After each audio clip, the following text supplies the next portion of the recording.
So first, before I begin, I would like to very much thank the four facilitators who are usually used to running their own show.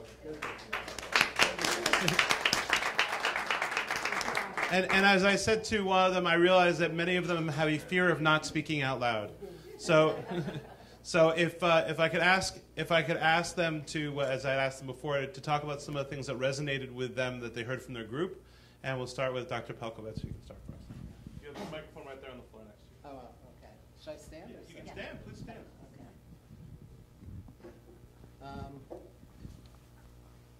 Should I do it from here? Okay. And how long? As long as you want. You don't really need that. Oh boy, is that a mistake? Is that a mistake? Whatever you think the audience can take. Okay. It counts from a rabbinic family. Right. Be very careful. So it was. First of all, I loved the format. It was a really interesting format, and it forced us to go to the other side and listen to different groups, and in a way that was actually, I think, very, very interesting and very different. What each of the groups talked about. So in terms of our group, I'm amazed at how varied the various obstacles are. But let me just share some of the commonalities. A recurring theme was the time pressure that students are under. The fact that they seem, what's the term, race to nowhere. Be it because they're trying to get into the best seminaries or the best colleges, or trying to do whatever they can. I once spoke to a group of kids who were incredibly nervous about taking their SATs. And it was one of my son's group of friends. And I said as a joke to them, you know, in Jewish cemeteries, they have date of birth, date of death, verbal SAT score, performance, and there were about 10 kids around in a circle talking after shul and shas. Every one of them believed me. Now that says something very sad. So that says something also about our need to build up what's been talked about before, the Beinadam La'atzmo, a sense of calm, a sense of stillness, a sense of a self-concept that's not based on the pressure from others or the incredible. If I could just do one quote, and then I'll try to get to that. It's this beautiful Rav Kook who says, "Yesh ben chorin sherucha ruach shalebed." They're free people who have the spirit of a slave. V'yesh eved sherucha maleya cheiros, and there are slaves who have a spirit filled with freedom. Hanemon latzmi yuso ben chorinhu. Somebody who is faithful to their inner essence is free. Umi shekol chayav rak b'mashatov yafa b'einei acherim hu'eved. Somebody whose life is only about what others think of him or her is a slave. Our challenge, according to our group, was how do we get that? So that's one common theme that came up in a variety of ways. Number two, and tied to this, is not just kids being overscheduled, but a lack of passion in many kids. Kind of kids, there isn't the excitement or the connection either to Judaism in a deep spiritual way, to the extent that spirituality is about connection. That was often not there. We talked about continuous partial attention, the fact that kids are often always have half their minds on their devices. What's it saying? What are they missing? And their minds seem to be constantly kind of diverted. And kids, in order to thrive, need stillness. And when there's a lack of stillness, there can't be a spiritual connection either to their Judaism or to themselves and to their future. And then we talked about basically a set of solutions that was a little bit harder to talk about, but in many ways it's pretty obvious. We have to figure out a way, to the extent that a common theme was how frightening changes and how scary changes and how hard it is to risk failure or to even risk doing something different, because people are very complacent with being stuck with what they've done in the past. We need to figure out a way how to carve out space for that kind of change. And there were a number of some very interesting kind of recommendations about it that all have to do with with the psychology of change, which is number one, to get in touch with what needs to change, and then to be mindful about how to go from pre-contemplation, not even thinking about it, to think about it. I'll just end with a study, okay? It's a study where they had people, tremendous amount of fraud when people make insurance claims. And it turns out that the traditional way of doing it is when you make an insurance claim, you sign the end of the form. When you sign the end of the form, you say, under penalty of perjury, everything I say here is 100% truthful. A group of psychologists did a study. They took that statement, put it on top of the form. So before you filled out the form, here's what it says. Telling the truth is extremely important.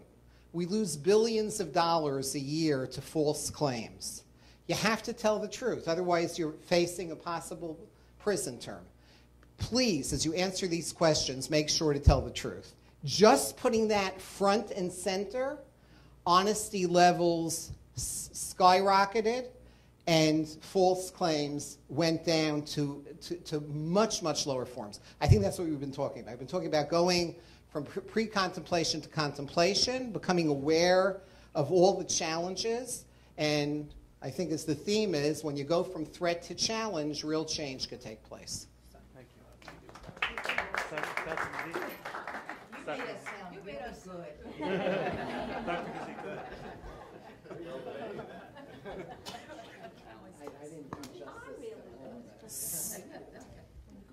So I'm also going to share some of the key points that we discussed. And we are the educators, exactly. Hopefully we will sound like solid educators. Jewish education has to, one of the barriers that we discussed is to make sure that we don't lose the Jewish in Jewish education. And there is a fear that we are starting to lose the spiritual nature of Judaism. And what we talked about is, if math means as much to you as your Limudei Kodesh courses, we're perhaps doing something wrong. The second is that we have to allow everybody to take risks. We have to allow our teachers to take risks, and we have to be prepared to fail, because in many cases you learn more from your failure than you learn from your successes. So we have to allow everybody in the school context to try out new initiatives and to run the risk of failing and learning from those failures. Another barrier is a lack of authenticity. And authenticity in the sense of we have to live the life that we aspire in every single context. So if we talk about and if we learn about the negative aspects of bullying or anything else, we have to live it in our behaviors. We have to live it in what we teach. We have to live a more authentic existence in our schools. Another barrier is that we often reinvent the wheel. And in relation to that, we have to do more collaboration. And maybe if we collaborate more, we won't continuously be reinventing the wheel. A lot of parents will say that Jewish day school education is not real life, and that's a barrier for educators, because they want real life and they want their kids to experience real life as soon as possible. What I said to that, which I find quite humorous, in Montreal, we hear that often.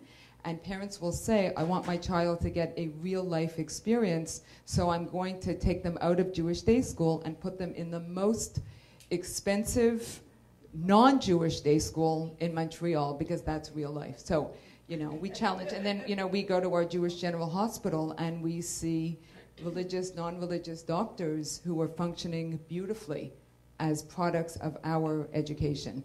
So it's something that we deal with. And the last piece is that we are, in many cases, competing for the same pie. So how do we stop doing that? And especially if you have different day schools in the same city, and rather than work together, there's a sense of competition. So those are the barriers, and we have solutions. We're going to fix it. Please. So we have to increase our collaboration, is one thing. We have to continue to be creative in our curricula. And thanks to the initiative, we've learned so much about different creative curricula that exist. Teacher training is humongous. I mean, the teacher is the interface with the student. So we have to invest heavily in teacher training. We have to bring in the right teachers, and we have to keep the good teachers. We have to find ways to keep them And as we've articulated here, it's very difficult when a teacher is hurting a child in different ways. We have to develop the courage that it takes to say, maybe this isn't the right place for you, because the consequences are serious. We have to have a vision, and it doesn't necessarily have to be a collective vision, but certainly in each individual school, when we talk about whatever it is, and we were discussing, is it greatness, is it excellence, it really doesn't matter what the vernacular is, it just as long as everybody is speaking the same language. The teachers, the leadership, the board, the funders, the parents, we have to make sure that we're speaking the same language when we talk about excellence, whatever that means. We have to articulate the vision. We have to redefine Limudei Kodesh. So we have to really make sure that we talk about the spiritual, religious nature of Limudei Kodesh. We know what that means, and we know how to bring it into our schools. And the last thing that was mentioned is the importance of caring rebbes, and how that has brought children into the Jewish fold and really inspired them to live a Jewish life. So, and we didn't get to the third piece. Sorry? Honorary Dr. Levson. Okay, well, you're going to see it. Is this on? Okay. I'm definitely not a doctor, and the funder group, I wish.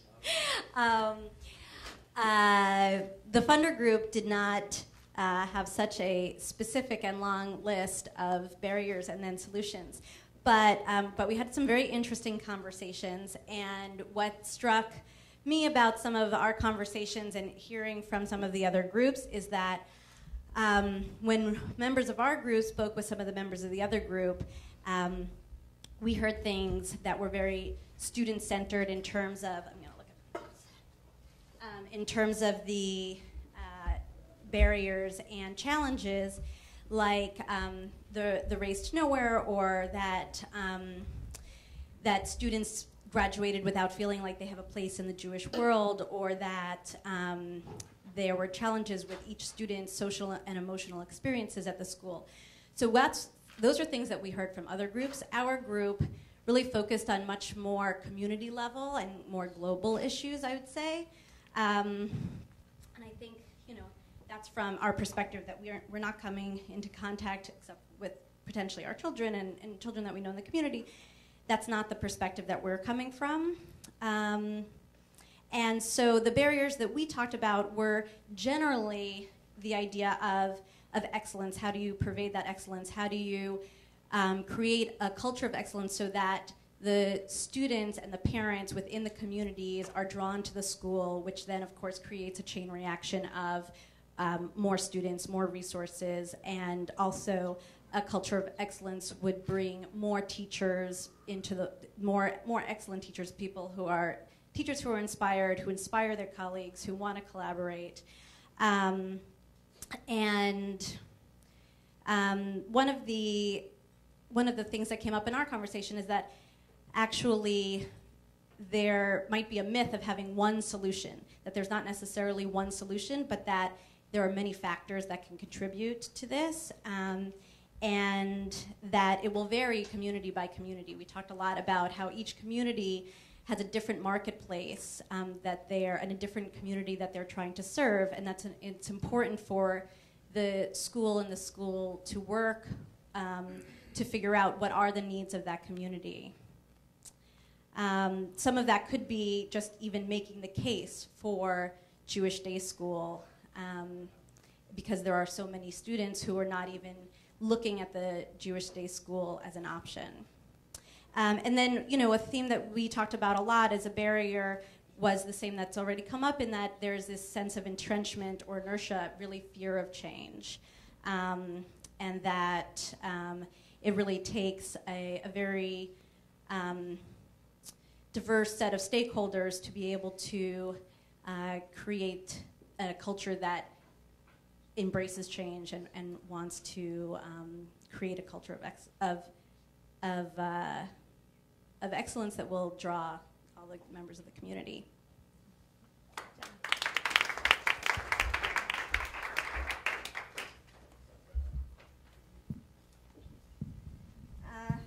Okay. One made the mistake of taking notes on my laptop. I'm going to stand over here. All right, so I want to talk about, I'm going to stand back here a little bit just so that... That's fine. Excellent. Thank you. All right, so I want to talk about magical... Oh, sorry. Am I on? Is this on? Oh, now it's on. I want to talk about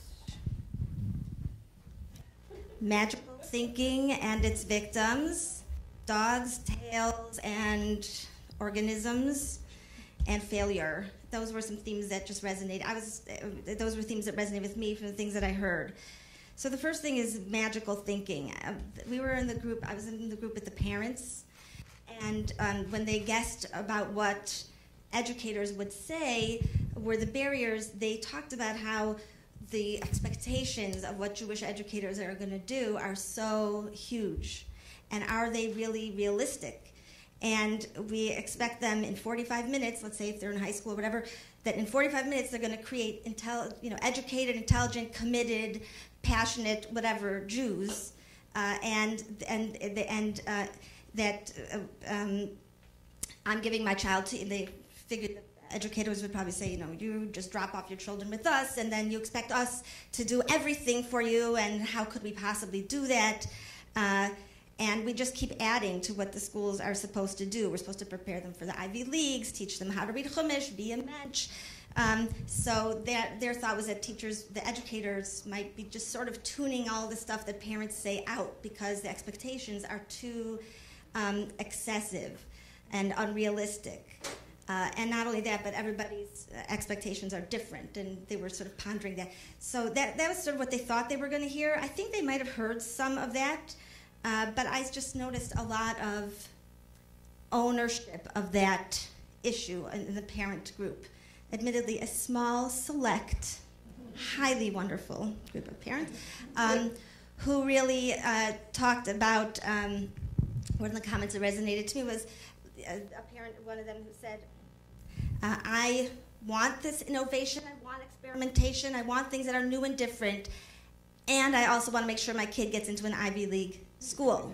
And she was, that was true, and so that was, and accepting that, about herself. So I think that this is what I'm referring to when I say magical thinking, that plagues our institutions and our just saying failure is not an option, which we heard a couple of times today, and then when we heard it from a student on the film, we were like horrified that failure was not an option.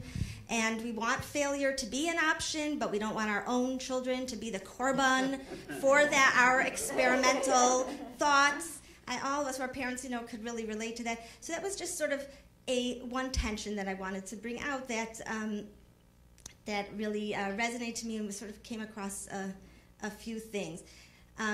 So that was magical thinking. The second thing is, and that's related to risk aversion, and that our schools, Dr. Povitch was talking about the psychology of change, but are the parents and the consumers and even the funders really ready for the risks of what would happen if this experimental thing didn't work, and how? What are the messages that Jewish educators get when they didn't achieve the perfection of whatever that, when there's too many expectations, maybe there's just no expectations. Maybe that's, and I want to say something at the end. The second thing is, who's the tail, who's the dog? The parent, between the parents and the educators, this was, like the parents imagined that the educators would feel like the parents are making too many demands. And in their conversations, in the reflection afterwards, that was one of the themes that came out. Maybe we as parents need to at least stop bad-mouthing the teachers. At least if we could just do that, that might be a good step. But also that it was noted that maybe that educators don't necessarily convey that they are the educators and have confidence that they know they have some body of professional knowledge. And I'm just going to read my notes here. There's an ongoing sense of catering and just getting in sync with how the parents are feeling. Parents should not be just a consumer. So, and this sort of longing for a community in which the parents and the educators were not sort of consumers and buyers, but we're all trying to solve the problems together. which to me sort of ties into that magical thinking thought. Maybe that would dissipate a little if we all had to be problem solving together. We should have this conference very frequently. And let's see, I don't want to take too much time. These things resonated to me because I think a lot about the question. I have a son who's studying to be a budding economist. And I think about why doesn't Jewish day school, why aren't we really functioning like a market? Where are the market forces that would draw people to better schools and, or like, how is it going to, is that going to just fix itself? And I think that there's no measure. After all these years, we don't have a measure. Not only don't have a mission statement, we don't have any ways of measuring our Judaic outcomes. There are SATs, there are Terra Nova tests, there are tons of different ways that we measure general studies. We don't measure, we have not as a field developed it. And it feels to me like more and more, how is a parent even supposed to know how to choose in a market if there is no data for anybody to, for them to look at? Then it's not, it really isn't a market. The market is just about prestige or image or something like that. So to me, that sort of, these concepts about the magical thinking and the expectations and wanting to take risks but not really willing to take risks, and who's wagging the tail, and are we just running around in circles with the dog and the tail and all of that, and how these conversations, to me, these conversations really lift us up out of that cycle. So anyway, it was a great exercise, I felt. Thank you.